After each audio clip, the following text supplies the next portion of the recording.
Hello दोस्तों, नमस्कार। Umed technical YouTube channel के माध्यम से समस्त EPS 95 पेंशनर्स भाई बंधु आप सबका हमारे नए वीडियो में स्वागत है।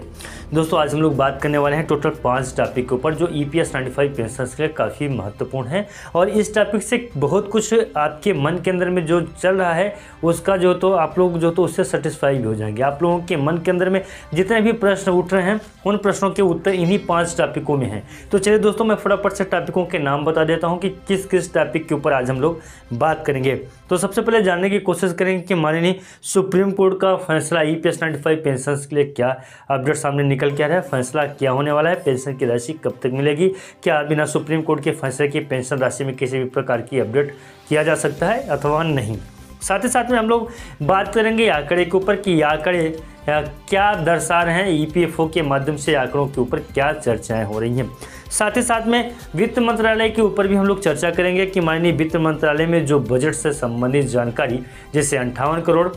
6000 करोड़ की बातें चल रही थी, कौन सा बजट EPS 95 पेंशन के लिए मिलने वाला है और बजट पे क्या चर्चाएं हो रही हैं उसके ऊपर भी हम लोग चर्चा करेंगे। साथ ही साथ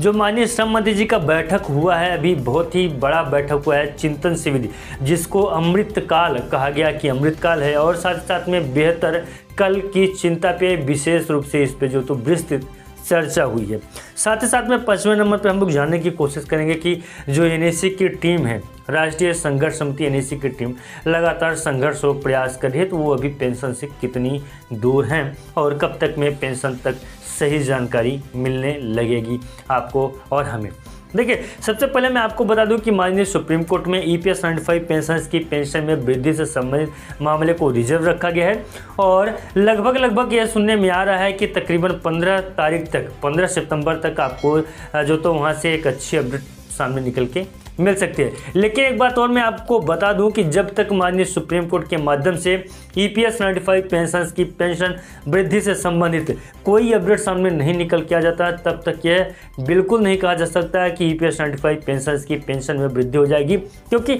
पूरी तरीके से यह है कि जब तक माननीय सुप्रीम कोर्ट में पेंशन से संबंधित कोई जानकारी नहीं आती है या अपना फैसला नहीं आता है फाइनल फैसला, तब तक EPS 95 पेंशन से वंचित रहेंगे पूरी तरीके से।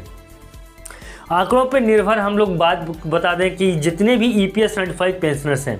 वो आंकड़ों पर ही निर्भर कर रहे हैं कि अभी आंकड़े में किस प्रकार की वृद्धि होगी कि EPS 95 पेंशन में वृद्धि हो जाएगी। आंकड़ों पे अगर वृद्धि की बात मैं करूं तो आंकड़ा देखिए एक प्रकार का देखिए EPFO के माध्यम से 2 आंकड़े जारी किए गए थे।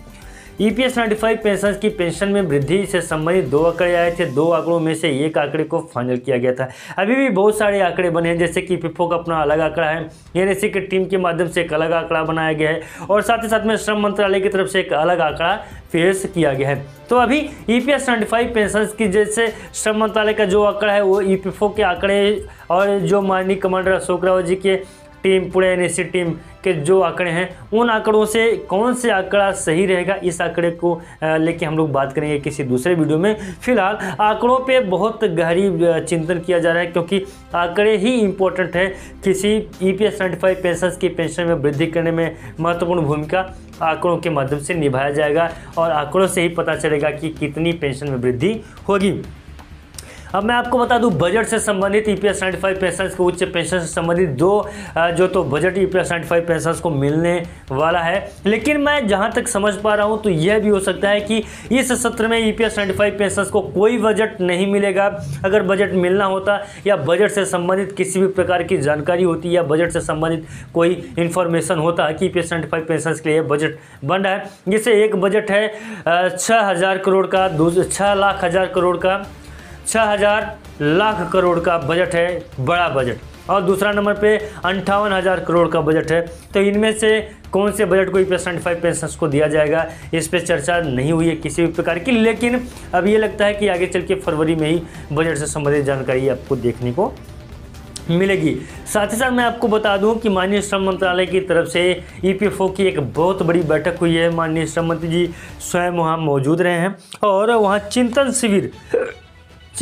शिविर का जो तो बैठक हुआ है, जिससे अमृत काल के नाम से जाना गया था। और ये बेहतर काल जो EPS 95 पेंशनर्स के से संबंधित हों या EPFO की जो और कार्य प्रणाली है, सुरक्षा के दृष्टिकोण से और भी बहुत सारे जो तो उसमें बड़े बड़े कदम उठाए गए हैं।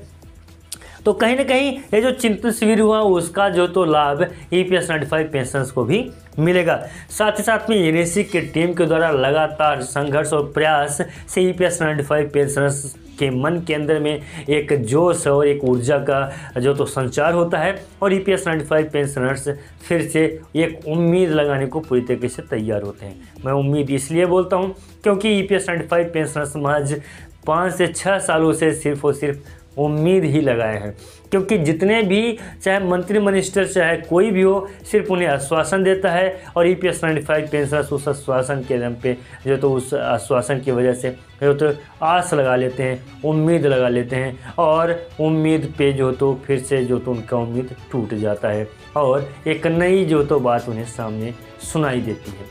इंतज़ार था माननीय सुप्रीम कोर्ट का और विश्वास भी है कि जल्द ही पेंशन में